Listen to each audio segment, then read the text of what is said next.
এই গল্পের শুরুতেই আমরা ইন্ডিয়ান ফুড ইন্ডাস্ট্রিতে পুরো তোলপাড় লেগে যেতে দেখি। কারণটা হলো সবার প্রিয় মাস্টার শেফ আর টানা তৃতীয়বারের মতো ওয়ার্ল্ডের সবচেয়ে বড় ফুড কম্পিটিশনে জিতে একদম ইতিহাস গড়ে ফেলেছে। পুরো ভারত যখন এই রহস্যময় শেফের রান্নার জাদুতে পুরো মগ্ন, ঠিক তখনই পর্দার আড়ালে চলছিল এক ভয়ঙ্কর ষড়যন্ত্র। আমরা দেখতে পাই শহরের এক অন্ধকার কোণে কিছু খতরনাক অপরাধী উত পেতে বসে আছে সে মাস্টার শেফকে চিরতরে এ দুনিয়া থেকে শেষ করে দেওয়ার জন্য। আর যে কোনো মূল্যেই হোক না কেন মাস্টার শেফ যেন কোনোভাবেই বেঁচে ফিরতে না পারে। কিন্তু সবাইকে একেবারে বোকা বানিয়ে নিজের চীনা স্টাইলে আবারও গা ঢাকা দিলেন সেই রহস্যময় শেফ। মানে তিনি কোথায় আছেন সেটা এখন কেউই জানে না। এদিকে মিডিয়া যখন চারদিকে তাড়িয়ে হঠাৎ নিখোঁজ হওয়ার খবর ব্রেকিং নিউজ হিসেবে দেখাচ্ছিল, ঠিক তখনই শহরের এক বিলাসবহুল হোটেলের রান্নাঘরে আমরা হোটেলের মালিক অরিন্দুত বাবুকে দেখতে পাই, যিনি আজকে এক ভীষণ বিপদে পড়ে গিয়েছে। আজ তার হোটেলে আসার কথা রয়েছে অত্যন্ত গুরুত্বপূর্ণ আর ভিআইপি অতিথি মিস্টার করণের, যিনি এই হোটেলে 10 কোটি টাকা ইনভেস্ট করবে। অথচ ভাগ্যের কি পরিহাস, হোটেলের মূল রান্নার স্টাফরা আজ সবাই না বলে একসাথে ছুটিতে চলে গিয়েছে। এমন একটা চরম বিপদের সময় ঈশানী আর সমরের হাত ধরে রান্নাঘরে প্রবেশ করে রোহন নামের এক সাধারণ আর একদম অনভিজ্ঞ একটা ছেলে। সমরের এই কাণ্ড দেখে নিরুপায় অরুন্ধত বাবু কোনো উপায় না দেখে আমাদের এই শান্তশিষ্ট ছেলে রোহানকে সালাদ বানানোর মতো একটা হালকা দায়িত্ব দিয়ে দেয়। তিনি রোহানকে সাফ জানিয়ে দেয় যে আমাদের অতিথি মিস্টার করণ কিন্তু সুস্বাদু খাবারের মারাত্মক ভক্ত, তাই কোনো ভুল যেন না হয়। সেখানে থাকা আদিত্য নামের এক অহংকারী প্রফেশনাল শেফ তো রোহানকে দেখে হেসেই উড়িয়ে দিচ্ছিল আর তাচ্ছিল্য করে তাকে এক কোণে কাঁচামরিচ কাটার কাজে লাগিয়ে দেয়। কিন্তু রোহান যখন ছুরি হাতে নিল তখন তার স্পিড দেখে তো সবাই একদম হা হয়ে যায়। রোহানের সবজি কাটা সে নিখুঁত, স্পিডি আর সুপার পেশাদার ভঙ্গি দেখে অহংকারী আদিত্যর চোখ তো একেবারে কপালে উঠে যায়। এক সাধারণ আর আনকোড়া ছেলের মধ্যে এমন অবিশ্বাস্য দক্ষতা দেখে সে তো পুরাই টাসকি খেয়ে যায়। একদিকে রান্নার টেবিলে রান্না চলছিল, অন্যদিকে চলছিল এক গুপ্ত আর নোংরা ষড়যন্ত্র। বিক্রম নামের এক কুচক্রী ব্যক্তি, যে কিনা অরিন্দুত বাবুর কাছ থেকে যে কোনো উপায়ে এ হোটেলটি হাতিয়ে নিতে চায়। সে ইচ্ছে করে শেফদের একটা ভুল তথ্য দিয়ে আসে। সে জানায় মিস্টার করণ নাকি অতিরিক্ত ঝাল খাবার খেতে অনেক পছন্দ করে। ব্যাস আর কি, আদিত্য তো নিজের ক্রেডিট নেওয়ার জন্য তার সমস্ত রান্নায় মরিচের একদম বন্যা বইয়ে দেয়। তারপর টেবিলে খাবার আসতে মিস্টার করণ সেটা মুখে দিয়েই ঝালের চোটে একেবারে জ্বলে ওঠে এবং প্রচন্ড রেগে ফায়ার হয়ে যায়, কারণ তিনি ঝাল খাবার একদমই সহ্য করতে পারে না। এই খাবারের না আছে কোনো সুন্দর টেক্সচার, না আছে কোনো স্বাদ। আর এভাবেই হোটেলের 10 কোটি টাকার ইনভেস্টমেন্ট এক পলকেই পুরো ভেস্তে যায় এবং অরিন্দুত বাবুর মনটাই ভেঙে যায়। অরিন্দুত বাবুর দাদা ঠাকুরদা কষ্ট করে তৈরি করা এই হোটেলের নাম যখন এভাবে মাটিতে মিশে যাচ্ছিল, ঠিক তখনই বিক্রমের সহযোগী প্রণব সেখানে এসে অরিন্দুত বাবুকে সবার সামনে চরম অপমান করতে শুরু করে এবং পুরো হোটেলের দায়িত্ব নিজের নামে লিখে দিতে বলে। তারা অরিন্দুত বাবুকে একটা বড় ধোঁকাবাজ বলে আখ্যা দেয় এবং আদিত্যর এত কষ্টের রান্না করা খাবারকে আবর্জনা বলে কুৎসিত কটূক্তি করতে থাকে। সবাই মিলে যখন অরিন্দুত বাবুকে এইভাবে অপমান করছিল, ঠিক তখনই নিজের তৈরি এক বিশেষ চিকেন ডিশ নিয়ে সেখানে হাজির হয় আমাদের শান্তশিষ্ট ছেলে রোহান। কিন্তু লোভী প্রণব আর বিক্রম সেই খাবারকে নোংরা আর আবর্জনা বলে উড়িয়ে দেয় এবং উল্টো অরিন্দুত বাবুকে বাধ্য করে সেই খাবারটা মুখে তুলতে। নিজের চোখের সামনে বাবার এ অপমান কোনোভাবেই সহ্য করতে পারছিল না তার ছেলে। কিন্তু অরিন্দুত বাবু নিরুপায় হয়ে মাথা নত করে সেই খাবার 1 চামচ মুখে তুলতেই তার চোখ তো কপালে উঠে যায়। এমন স্বর্গীয় স্বাদের অসাধারণ চিকেন তিনি তার পুরো জীবনে কখনোই খাননি। তিনি আবেগে চিৎকার করে বলে ওঠে, এই খাবার সত্যি অসাধারণ। কিন্তু অতি লোভী বিক্রম একে তো একটা সাজানো নাটক বলে উড়িয়ে দেয় এবং দাবি করে সে তার নিজের সাথে নিয়ে আসা বিশ্বসেরা শেফ দিয়ে মিস্টার করণকে খুশি করে দেখাবে। তবে তার বদলে এ হোটেলের সমস্ত লিগ্যাল অধিকার তার নিজের নামে লিখে দিতে হবে। নিজের অস্তিত্ব আর হোটেলের সম্মান বাঁচাতে একেবারে মরিয়া হয়ে অরিন্দুত বাবু তখন রাগের মাথায় একটা সিদ্ধান্ত নিয়ে বসে। তিনি বিক্রমকে সরাসরি এক ডেথ কম্পিটিশনের চ্যালেঞ্জ ছুড়ে দেয়। আসলে এই ডেথ কম্পিটিশন জিনিসটা হলো একটি প্রাচীন এবং ভয়ঙ্কর গ্যাংস্টার ট্রেডিশন। এই প্রতিযোগিতায় যে পক্ষ হেরে যাবে তাকে শুধু নিজের স্বাদের হোটেলে হারাতে হবে না, বরং নিজের হাতের রগ নিজের ছুরি দিয়ে কেটে ফেলতে হবে, যাতে করে সে জীবনে আর কোনোদিন কোনো রান্নার চামচ বা ছুরি হাত দিয়ে ছুঁতে না পারে। কিচেনে এবার যুদ্ধের আসল দামামা বেজে ওঠে। বিক্রম তার তাসের টেক্কা হিসেবে মাঠে হাজির করে রায়পুর রয়্যাল ফ্যামিলির অফিসিয়াল কুক ঋষভকে, যে কিনা তার ইউনিক কাটিং স্টাইলের জন্য পুরো বিশ্বে মারাত্মক বিখ্যাত এবং তিনবারের ইন্ডিয়ান কুইজিং চ্যাম্পিয়ন। আর অন্যদিকে অরিন্দত বাবু তো সবাইকে পুরো তাক লাগিয়ে দিয়ে আদিত্যর বদলে এই প্রথম রাউন্ডে লড়াই করার জন্য মাঠে নামিয়ে দেয় আমাদের সেই সাধারণ ছেলে রোহানকে। ঋষভ তো এখানে নিজের পরিচয় দেয় একজন রয়্যাল শেফ হিসেবে। তখন রোহান খুব শান্ত গলায় উত্তর দেয় সে মাত্র 1 বছর ধরে রান্না শিখছে। এটা শুনে সবাই তো ভেবেই নিয়েছিল রোহান হয়তো শুরুতেই কুপোকাত হয়ে হেরে যাবে, কিন্তু খেলা যখন আসল রান্নার মাঠে শুরু হলো তখন পাল্টে গেল পুরো দৃশ্যপট। রোহান যেভাবে চোখের পলকে ছুরি চালাতে শুরু করলো তা দেখে সেখানে উপস্থিত বিচারক থেকে শুরু করে মিস্টার করণও নিজের আসন ছেড়ে পুরো হা হয়ে দাঁড়িয়ে যায়, কারণ এরকম গতি, এই নিখুঁত কাটিং স্টাইল কোনো সাধারণ নতুন মানুষের হতেই পারে না। মিস্টার করণ তো এক্সাইটেড হয়ে চিৎকার করে ওঠে আর বলতে থাকে সে তো ঠিক সিঙ্গাপুরের সে রহস্যময় মাস্টার শেফের মতো স্কিল। বেশ অবিশ্বাস্য এক পারফরমেন্স দেখিয়ে প্রথম রাউন্ডে বিজয়ের ট্রফি নিজের নামে করে নেয় রোহান। প্রথম রাউন্ডের এ অভাবনীয় আর জাদুকরী জয়ে অরিন্দত বাবুর দলে আনন্দের পুরো বন্যা বয়ে যায়। ঈশানী আর বাকিরা তো সবাই মিলে রোহানকে চেপে ধরে জিজ্ঞাসা করতে থাকে যে সে আসলে কে, কারণ একজন সাধারণ নতুন শেফের পক্ষে এমন অলৌকিক জাদু দেখানো কোনোভাবেই সম্ভব না। কিন্তু তখন সে প্রশ্নের উত্তর দেওয়ার মতো একদমই সময় ছিল না, কারণ ততক্ষণে শুরু হয়ে গিয়েছে প্রতিযোগিতার দ্বিতীয় রাউন্ড, যার সময় দেওয়া হয়েছে মাত্র 1 ঘন্টা। এই রাউন্ডের জিতানোর মূল দায়িত্ব দেওয়া হয় অহংকারী আদিত্যকে। আদিত্য যখন নিজের চীনা অহংকার নিয়ে রান্নাঘরে প্রবেশ করে তখন তার মুখোমুখি হয় প্রতিপক্ষের খতরনাক শেফ আসিফ। আসিফ ছিল মধ্যবয়স্ক। বয়সের জোর দেখিয়ে সে খুব ঠান্ডা গলায় আদিত্যর দিকে তাকিয়ে বলে যে তিনি তো তার বয়সের চেয়েও বেশি সময় ধরে এই লাইনে রান্না করছে, তাই আজ কার কত ক্ষমতা তা হাতে নাতে প্রমাণ হয়ে যাবে। ঠিক তখনই হোটেলের এক বিশ্বস্ত কর্মচারী বাইরে থেকে দৌড়ে এসে অরিন্দত বাবুকে এক ভয়ঙ্কর তথ্য এনে দেয়। এ আসিফ আসলে কোনো সাধারণ শেফ নয়, পুরো আন্ডারওয়ার্ল্ড আর ফুড ইন্ডাস্ট্রিতে তার আসল নাম হলো খুনি আসিফ। ঈশানী তো চেঁচিয়ে বলে ওঠে খুনি আসিফ, এর মানে আবার কি? অরিন্দত বাবু গম্ভীর গলায় বলে এর মানে হলো এই লোক প্রতিযোগিতায় জিতার জন্য যে কোনো নোংরা আর নিচু স্তরের ট্রিক ব্যবহার করতে পারে। এর আগে সে যার সাথে লড়াই করেছে তাদের কেরিয়ার আর জীবন দুটোই জ্যান্ত বরবাদ করে দিয়েছে। ঈশানী কথাটা শুনেই পুরো বিষয়টার গভীরতা বুঝতে পারে। সে আদিত্যের বিপদের আশঙ্কা দেখছিল। এদিকে সে খুনি আসিফ কিচেনের নাটক করতে শুরু করে দেয়। সে ইচ্ছে করে হাত থেকে ছুরি পড়ে যাওয়ার বাহানা করে নিচে ঝুঁকে পড়ে আর সবার চোখের আড়ালে খুব চালাকির সাথে আদিত্যের রান্নার জিনিসপত্রের পাশে কিছু একটা লুকিয়ে রেখে দেয়। বিক্রম আবার পুরো ব্যাপারটা দেখছিল। তাকে ছাড়া আর কেউ খেয়াল না করলেও অরিন্দত বাবু ঠিকই বুঝতে পারে যে কিছু একটা গন্ডগোল হচ্ছে। আদিত্য তখন আসিফের বয়সের খোঁচা দিয়ে মজা নিচ্ছিল। কি হলো আঙ্কেল? মনে হচ্ছে বয়স হয়ে গিয়েছে, হাত তো এখনই কাঁপছে। তবে আসিফ তার কথায় পাত্তা না দিয়ে শুধু তাচ্ছিল্যের হাসি দিয়ে রান্নায় মনোযোগ দেয়। আদিত্য যখন আসিফের রাখা সেই রহস্যময় কৌটাটা হাতে নিয়ে বোঝার চেষ্টা করছিল যে এটা কোন মশলা, ঠিক সেই মুহূর্তে রোহান সবটা বুঝে ফেলে। 1 সেকেন্ড দেরি না করে রোহান দৌড়ে গিয়ে আদিত্যকে সজোরে ধাক্কা দিয়ে সরিয়ে দেয়। আদিত্য আর তার রান্নার কড়াইটা মেঝেতে পড়ে যায়, সাথে তার হাত থেকে কৌটাটাও ছিটকে পড়ে। কিচেনে উপস্থিত সবাই তো পুরা অবাক। আদিত্য তো মেঝের উপর থেকে উঠে রোহানকে শাসাতে থাকে, আর অন্যদিকে বিক্রমও আসিফকে কথা শোনাচ্ছিল। আসিফ তখন বিক্রমকে ফিসফিস করে বলে ওই ছেলেটা অর্থাৎ রোহান কোনো সাধারণ মানুষ না, ওর মধ্যে নিশ্চয়ই কিছু একটা আছে। এই কথা শোনা মাত্রই বিক্রম উত্তেজিত হয়ে আসিফের গালে এক সপাটে চড় বসিয়ে দেয়। এদিকে আদিত্য রুহানের উপর প্রচন্ড উত্তেজিত হয়ে মারতে গেলে অরিন্দুতবাবু সেখানে এসে তাকে থামিয়ে দেয়। তিনি ধমক দিয়ে বলে, পাগল হয়ে গিয়েছো তুমি?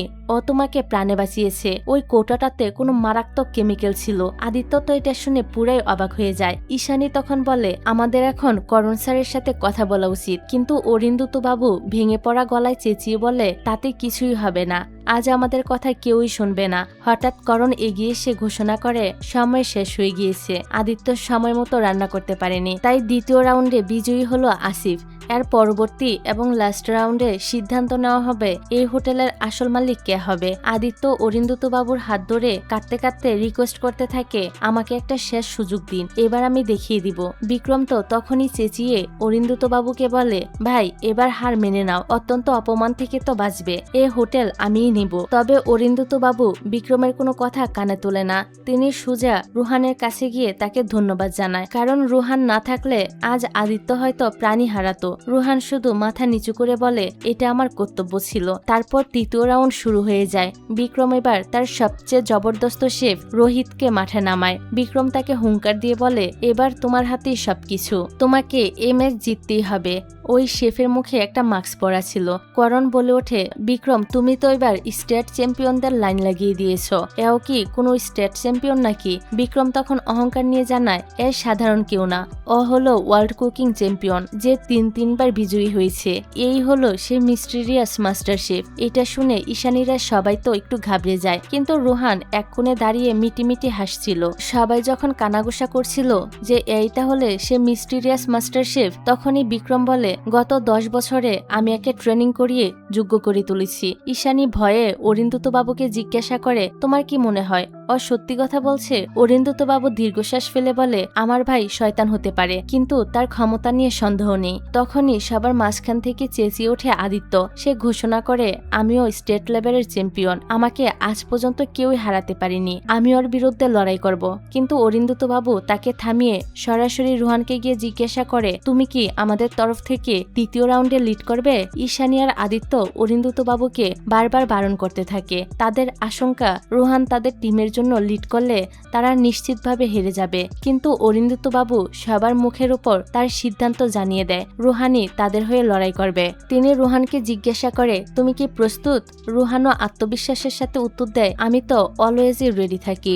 অরিন্দুতবাবু তার হাতে সব বিশ্বাস রেখে বলে, এবার সবটুকু তোমার হাতে, আমার জন্য তোমাকে জিততেই হবে। রুহানও সম্মতি জানায়। রুহান আর রোহিত দুজনেই একে অপরকে টেক্কা দিতে প্রস্তুত। উপস্থিত পল্লব আর করণ বারবার অরিন্দুতবাবুকে সাবধান করছিল, কারণ এটাই লাস্ট রাউন্ড। এবারের রাউন্ডের উপরই হোটেল আর অরিন্দুতবাবুর ভবিষ্যৎ নির্ভর করছে। করণ বলছিল, এত ইম্পর্টেন্ট রাউন্ডে একজন অভিজ্ঞ লোককে পাঠানো ভুল হচ্ছে, কিন্তু অরিন্দুতবাবু অটল। বিক্রম তো দাঁড়িয়ে মজা দেখছিল।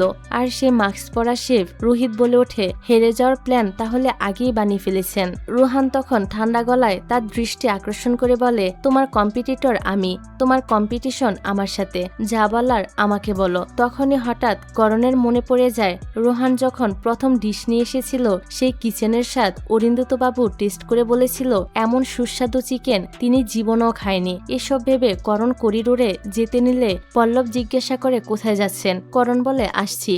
তৃতীয় রাউন্ডে রুহানকে পাঠানোর সিদ্ধান্তের ব্যাপারে অরিন্দুতবাবুকে রুহান বলে, স্যার আপনি যখন আমাকে পাঠিয়েছেন আমার উপর বিশ্বাস রাখুন। অরিন্দুতবাবু রুহানকে অল দ্য বেস্ট জানায়। তৃতীয় রাউন্ড চলাকালীন রোহিত তার ট্যালেন্ট দেখানো শুরু করে। একটা আস্ত মাছ থেকে এমন নিখুঁতভাবে হাড় আলাদা করে ফেলে, যা দেখে সবাই তো তাদের কপালে হাত দিয়ে বসে পড়ে। আদিত্য, ঈশানী সবাই ঘাবড়ে গিয়ে বলে, এ তো আসলেই সে মিস্টেরিয়াস শেফ, এর রান্নার কোনো তুলনাই হয় না। বিচারকরাও বিক্রমকে ভাবা দিয়ে বলে, বিক্রম এই স্কিল একদম তোমার মতো, অত বেস্ট অ্যারোমা ফিশ বানিয়ে ফেলেছে, অসাধারণ। সবাই যখন অবাক হয়ে রোহিতকে দেখছিল, তখন তো অরিন্দুতবাবু ভয় আর আশঙ্কায় ভেঙে পড়ে বলে, আমি কি তাহলে ভুল সিদ্ধান্ত নিয়ে নিলাম? সব আমারই ভুল। কিছু সময় পর হঠাৎ বিক্রম অরিন্দুতবাবুকে বলে, ভাই এবার হার মেনে নাও, এই হোটেল আমার। পল্লব সাহেবও বিক্রমের সাথে তাল মিলিয়ে জানায়, দ্বিতীয় রাউন্ডের উইনার আমাদের চোখের সামনে। হোটেল আজ থেকে বিক্রমের। বিক্রম আর তার টিমেরা অট্টহাসিতে ফেটে পড়ে আর তালি বাজাতে শুরু করে। অরিন্দুত বাবু অঝরে কাঁদছিল, সাথে ঈশানীয়। হঠাৎ বিক্রম একটা চাকু বের করে অরিন্দুত বাবুর হাতে রেখে বলে, ভাই তুই কি নিজের হাতের শিরা নিজেই কাটবি নাকি আমি সাহায্য করব? অরিন্দুত বাবুর হাত কাঁপতে কাঁপতে চাকুটা মেঝেতে পড়ে যায়। বিক্রম তাকে অপমান করে বলে, চাকুটা তুল। অরিন্দুত বাবু অসহায়ের মতো সবার দিকে তাকিয়ে কাপা কাপা হাতে শিরা কাটতেই যাবে, ঠিক তখনই ঈশানী দৌড়ে গিয়ে তার বাবাকে থামায়। বাবা, আমাদের কিছুই চাই না, এই হোটেলও না, শুধু তুমি সুস্থ থাকো। বিক্রম আর পল্লব উত্তেজিত হয়ে বলে, অরিন্দুত তুমি কথা দিয়েছিলে, এখন মুখ ফিরাতে পারবে না।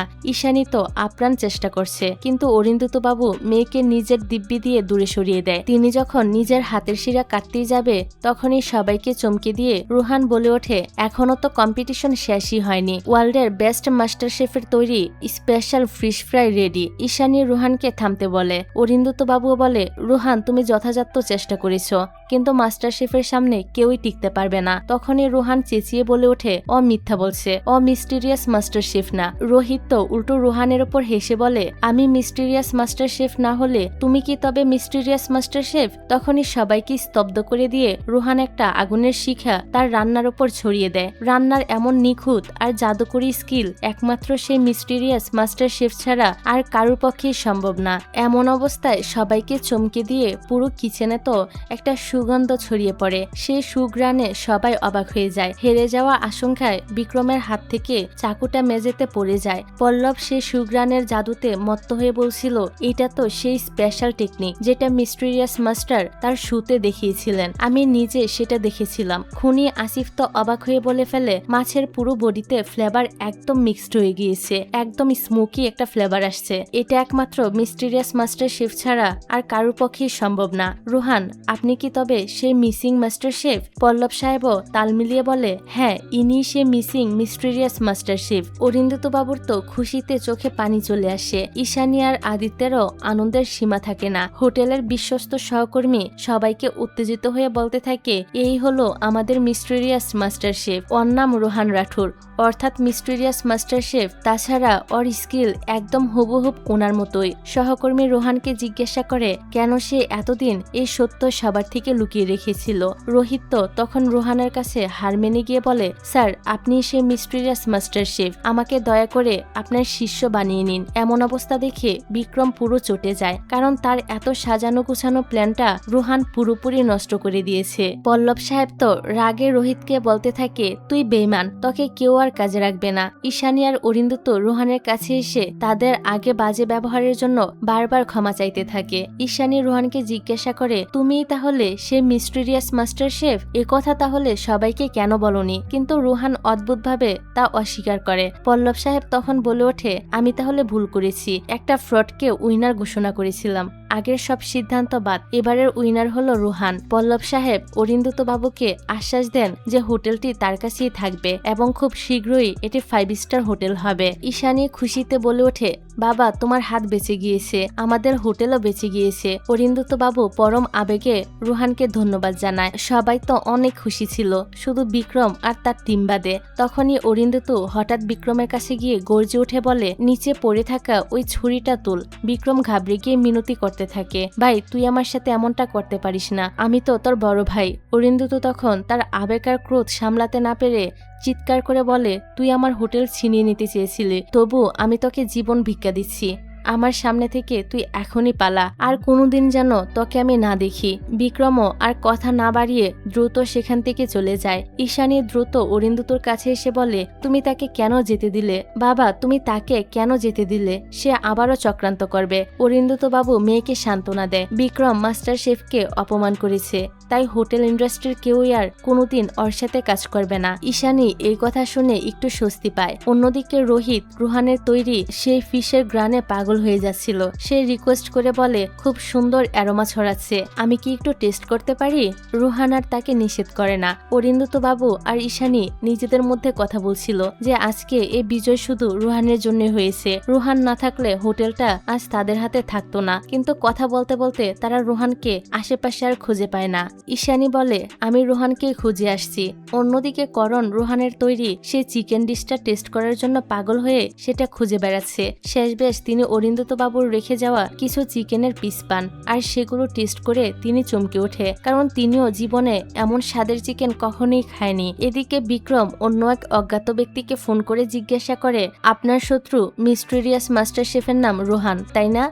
অজ্ঞাত ব্যক্তিটি সম্মতি জানিয়ে উল্টো বিক্রমকে প্রশ্ন করে, তুমি তার আসল নাম কিভাবে জানলে? বিক্রম বলে, এত কিছু বলতে পারবো না, তবে জেনে রাখুন আপনার আর আমার শত্রু এক। আমি আপনাকে তার লোকেশন পাঠিয়ে দিচ্ছি, আপনি চেক করে নিন। অন্যদিকে ঈশানী রুহানকে খুঁজতে খুঁজতে তার রুমে চলে আসে। রুহান সেখানে ফ্রেশ হয়ে দাঁড়িয়ে কি যেন একটা ভাবছিল। ঈশানী ধীরে ধীরে তার কাছে এগিয়ে যায়। রুহান মৃদু হেসে জিজ্ঞাসা করে, আমি কি দেখতে অনেক খারাপ যে তুমি আমার দিকে এভাবে তাকিয়েছ? ঈশানী হেসে বলে, না না, তুমি তো অনেক সুন্দর। ঈশানী আবারও জিজ্ঞাসা করে, রুহান কেন সবার সামনে স্বীকার করেনি যে সেই আসল মিস্টেরিয়াস মাস্টার শেফ? রুহান আগের মতোই উত্তর দেয়, আমি তো মিস্টেরিয়াস মাস্টার শেফ নই, আমি আসলে তেমন হওয়ার যোগ্যই না। অন্যদিকে পল্লব সাহেব অরিন্দত বাবুকে অভিনন্দন জানাচ্ছিল। পিছন থেকে করণ দৌড়ে এসে জিজ্ঞাসা করে, সেই চিকেনটা তো রুহানই বানিয়েছিল, তাই না? আমি জানতাম, ও একদম বেস্ট। এদিকে সে অজ্ঞাত ব্যক্তি তার দলবল নিয়ে রুহানকে শিকার করার জন্য এগিয়ে আসছে। রুহান তো তখন ঈশানীর সাথে ছিল। ঈশানী রুহানকে কিছু একটা বলতেই যাবে, তখনই হঠাৎ গুন্ডারা এসে তাদেরকে ঘিরে ফেলে আর বলে, আমাদের শিকার পেয়ে গিয়েছি, আজকে রুহান আমাদের হাত থেকে কোনোভাবেই বাঁচতে পারবে না। ঈশানী তো চিৎকার করে বলতে থাকে, তোমরা কে? আমাদের হোটেলে এসব হচ্ছেটা কি? কিন্তু ওই লোকেরা কোনো কথা না শুনে রুহানকে মারতে শুরু করে। রুহানও তাদেরকে পাল্টা আক্রমণ করে। এক পর্যায়ে ধস্তাধস্তির সময় এক লোক ঈশানীর হাত ধরে টানতে থাকে। রুহান দৌড়ে গিয়ে ওই লোককে ঘুষির পর ঘুষি দিয়ে মাটিতে ফেলে দেয়। সে ঈশানীকে বলে, তুমি এখান থেকে যাও। ঈশানী প্রথমে যেতে না চাইলেও রুহানের জেদ দেখে সে বলে, তুমি আমার জন্য অপেক্ষা করো, আমি বাকিদের ডেকে আনছি। এই বলে ঈশানী চলে যায়। ঈশানী যাওয়ার পর ওই লোকেরা রুহানের চোখে কিছু একটা স্প্রে করে দেয়, যার ফলে রুহান কিছুই দেখতে পাচ্ছিল না। এই সুযোগ নিয়ে তারা রুহানকে একের পর এক আঘাত করতে থাকে। মারধরের এক পর্যায়ে রুহানকে মেঝেতে শুয়ে ফেলে। তখনই সামনে আসে সে অজ্ঞাত ব্যক্তিটি, যার নাম ছিল রবি। রবি রুহানকে হুমকি দিয়ে বলে, আমি আসল মাস্টার শেফ, আজ তোর এমন অবস্থা করব যে এরপর আর কোনোদিনই রান্না করতে পারবি না। সে তার চেলাদের নির্দেশ দেয় রুহানের হাত পা ভেঙে দিতে, যেন সে প্রাণে না বাঁচে। রবি সেখান থেকে চলে যায় আর ওরা রুহানকে এলোপাথারি মারতে থাকে। ওরা রুহানকে মারতে মারতে রক্তাক্ত করে ফেলে এবং পরিকল্পনা করে তাকে নদীতে ফেলে দিবে। রুহানকে টেনে হিঁচড়ে নিয়ে যাওয়ার কিছুক্ষণের মধ্যেই ঈশানী সবাইকে নিয়ে সেখানে ফিরে আসে, কিন্তু সেখানে কেউ নেই। ঈশানী চিৎকার করে বলে, আমি তো রুহানকে এখানেই রেখে গিয়েছিলাম। হঠাৎ পল্লব সাহেব মেঝেতে পড়ে থাকা রক্তের দাগ সবাইকে দেখায়। রক্ত দেখে সবাই শিউরে ওঠে। তারা খুব ভালোভাবে বুঝতে পারে রুহান বড় বিপদে আছে। ঈশানী তো কাঁদতে কাঁদতে তার বাবাকে বলে, সে আমার জীবন বাঁচানোর জন্য নিজের জীবন ঝুঁকিতে ফেলেছে, তাকে যেভাবেই হোক বাঁচাও বাবা। অরিন্দত বাবু মেয়েকে সান্ত্বনা দেয়। করণ তো সবার উপস্থিতিতে দৃঢ়স্বরে ঘোষণা করে, যে কোনো মূল্যে আমার মাস্টার শেফ রুহানকে চাই। সবাই রুহানকে বাঁচানোর উদ্দেশ্যে মরিয়া হয়ে বেরিয়ে পড়ে। আর এরকম একটা সিনের মধ্য দিয়ে এই মিস্টেরিয়াস মাস্টার শেফ ড্রামাটি শেষ হয়ে যায়।